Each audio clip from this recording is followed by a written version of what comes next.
Всем привет! Очень рада, что вы заглянули на мой канал. И в сегодняшнем видео хочу показать вам, как сделать вот такого ростового пасхального гнома. Также я проведу его розыгрыш среди своих подписчиков, и об условиях вы узнаете чуть позже. Так что, если вам интересно, продолжайте смотреть. Для его основы я взяла самый обычный пластиковый стакан, который оклеила синтепоном.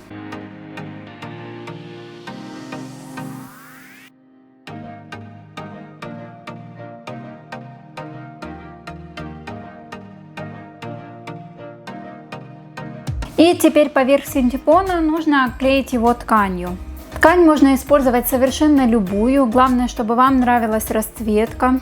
И лучше, если она будет мягкой и не будет оставлять заломов. Я взяла флис.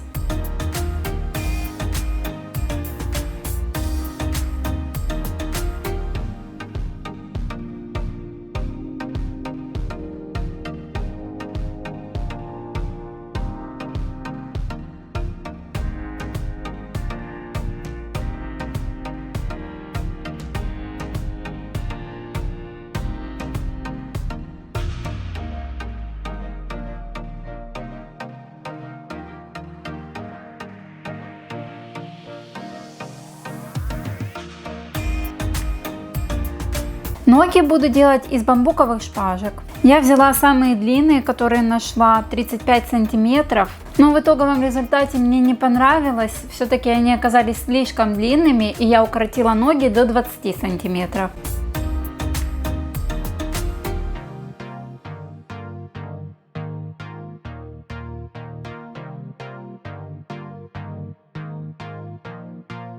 С помощью крышки от этого же стакана буду крепить ноги. Вместо крышки можно вырезать круг из плотного картона. Горячим ножом вырезала два отверстия на равном расстоянии от центра. Чтобы крышка не была совсем плоской, я оклеиваю ее синтепоном и уже после этого вклеиваю сами шпажки. Оклеиваю синтепоном только верхнюю часть ног и закрепляю его тканью. Если хотите, чтобы ноги получились более объемными, то оклеивайте их синтепоном полностью.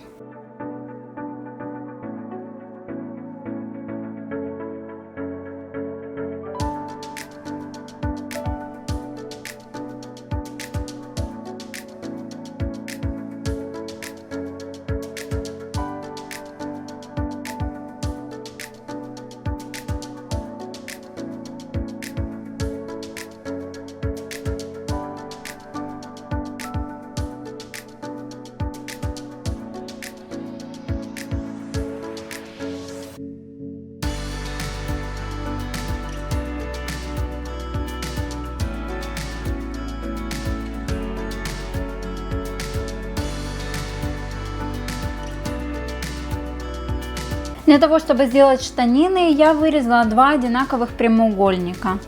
Их размеры будут зависеть от длины и толщины ног. Склеиваю, выворачиваю на лицевую сторону и подклеиваю к основе, подворачивая вовнутрь срез ткани.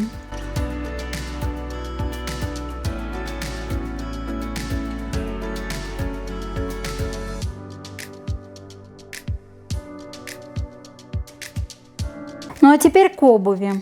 Я уже показывала, как можно сделать ботинки гному из пустых капсул от Kinder Сюрприза, но при таком способе для его устойчивости потребуется дополнительная подставка. Но чтобы он был устойчивым сам по себе, понадобится более большая подошва. Я вырезала ее из плотного картона и приклеила втулки от фольги. А для бортика понадобится тонкий гибкий картон. И осталось оклеить форму скотчем, чтобы она не протекла.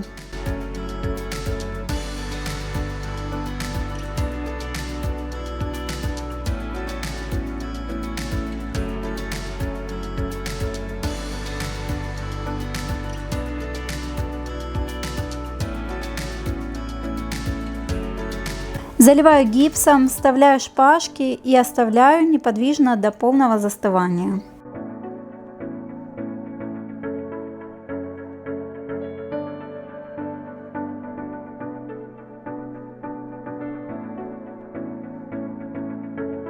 Для лица нужно сначала приклеить кусочек синтепона или ваты. И для носа тоже понадобится кусочек капрона и синтепон.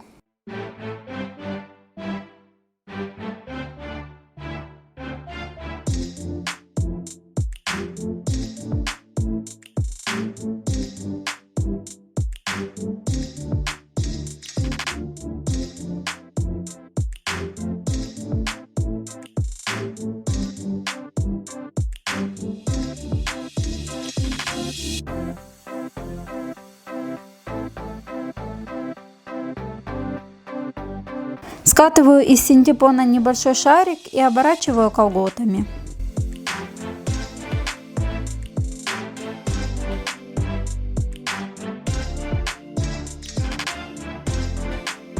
Остался у меня последний отрезок моего любимого меха. Что я буду делать, когда он закончится? Придется искать ему какую-то замену.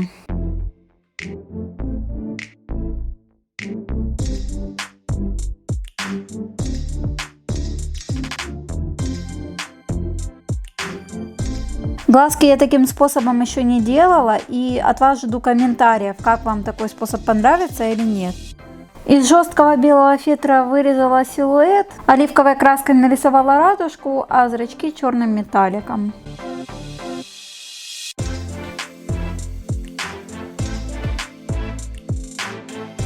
А тем временем гипс уже застыл, и можно подровнять его форму.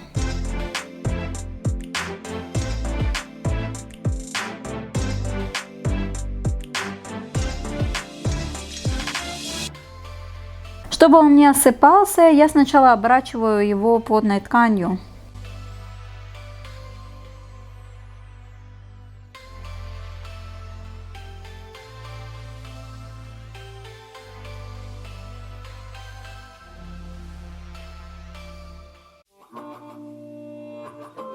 Чтобы придать вверху объем, приклеиваю комочки синтепона и закрепляю их капроном.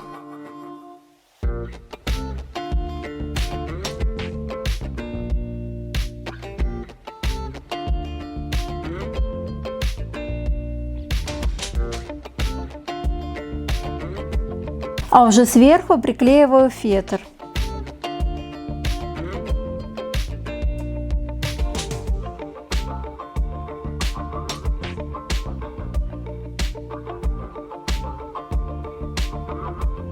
Мне как-то не очень понравилось, как этот цвет сочетается с остальной одеждой гнома. И я еще решила сверху обернуть флисом в клеточку.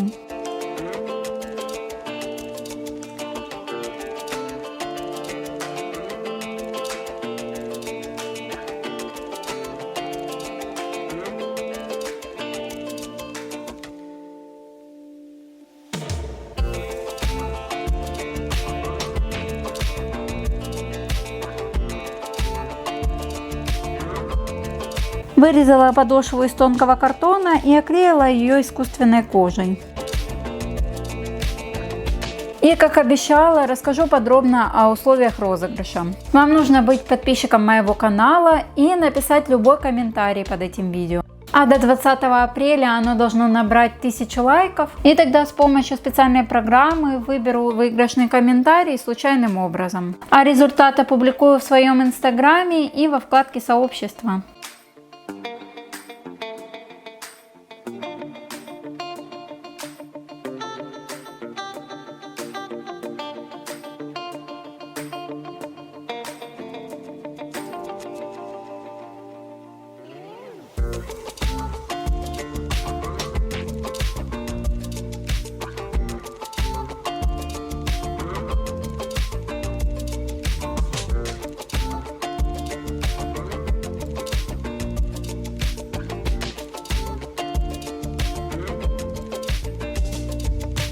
И возвращаясь к верхней части туловища. Приклеиваю сначала глаза. Можно сделать еще очки и брови.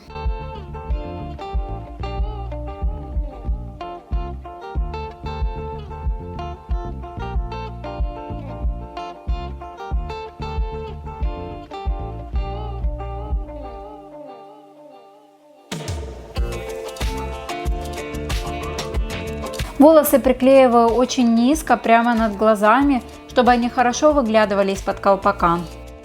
И чтобы сделать усы еще более пышными, приклеиваю еще по кусочку меха. Рукава, так же как и штанины, склеиваю из 2 прямоугольных кусочков ткани. Их размер также будет зависеть от длины туловища.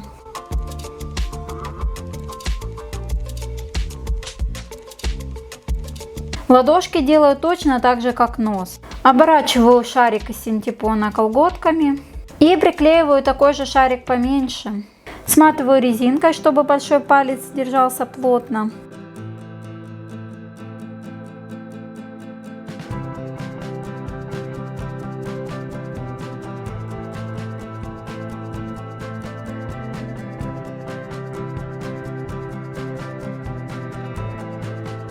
Руки набиваю синтепоном только до середины, иначе они будут топорщиться в стороны и не получится им придать другое положение. Приклеиваю руки, располагаю место склейки повыше. И приступаю к колпаку. Для него я также взяла мягкий флис. У меня это шарфик, и поэтому я просто отрезаю от него треугольник. На нем остается фабричная кромка с одной стороны, и мне хотелось бы ее сохранить.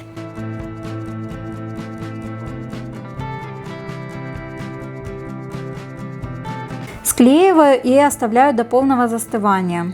На ткани горячий клей схватывается не моментально, поэтому надо будет подождать пару минут.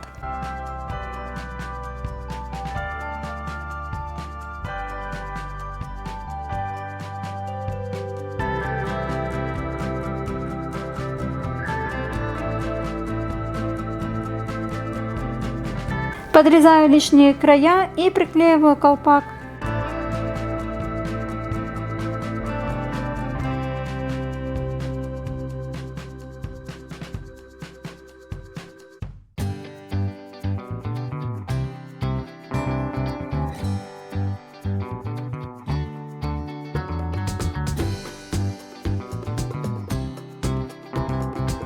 Из пряжи я сплела косичку и ей украшаю кромку.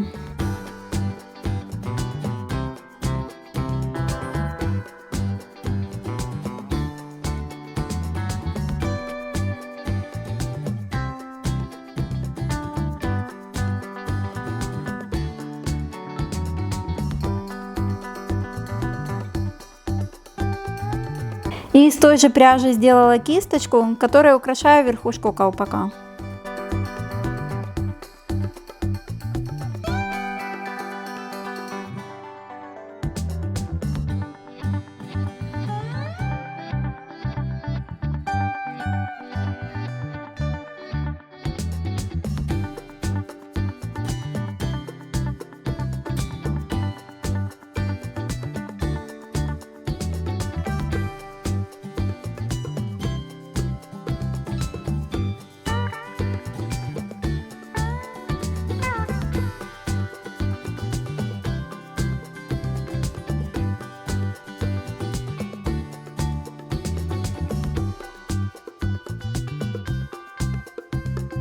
Вот эту пуговицу я увидела в магазине для рукоделия. Мне настолько понравилось цветовое сочетание, что я сразу поняла, какого цвета будет у гнома одежда.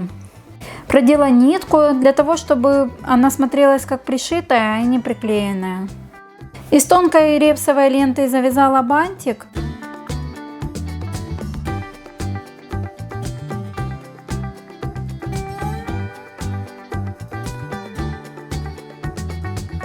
И украсила его ягодками и тычинками, также подходящих оттенков.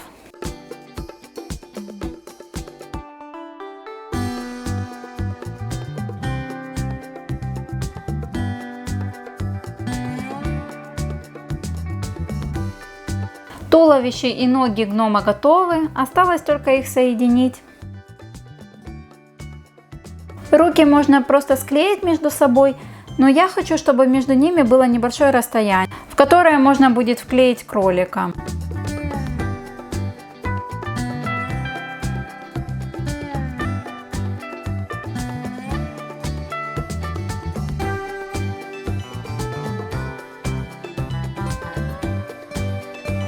Мне как-то не очень нравятся пропорции, и я решила удлинить курточку. Из той же салатовой ткани вырезала прямоугольник, но уже подлиннее. Подклеиваю так, чтобы сбоку получился запах.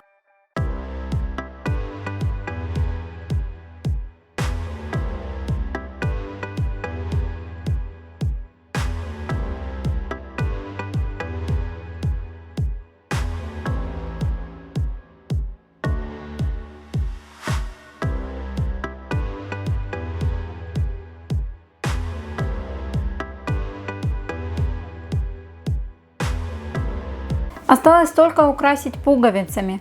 В них я тоже продевала нитки для того, чтобы они смотрелись пришитыми, а не приклеенными.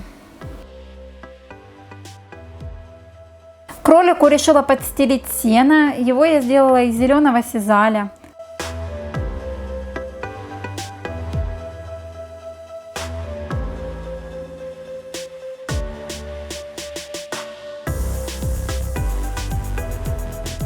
Но еще решила дополнить гнома пасхальной корзинкой.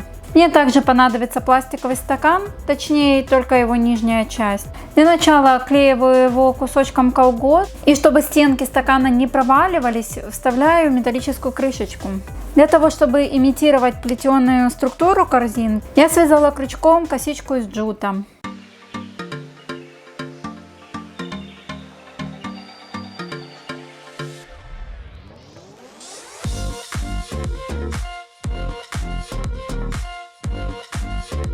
Из толстой проволоки сделала ручку. Сначала обернула ее толстым слоем капрона, чтобы придать объем, и уже после этого обернула джутом. Вклеиваю ручку и приступаю к наполнению корзины. По краю приклеиваю тот же зеленый сизаль.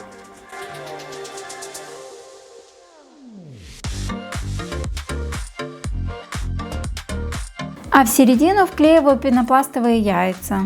Я сначала хотела перекрасить их в салатовый цвет, чтобы они больше подходили к гному, но потом посчитала, что вроде и так неплохо смотрится. Пустоты между ними также заполняю сизалем, чтобы не был виден клей, и подрезаю лишнее, чтобы волокна не торчали во все стороны. Корзинку решила не приклеивать, она просто будет стоять рядом. И последний штрих. Осталось привести деда в порядок. Делаю укладку усов и бороды пенкой для волос.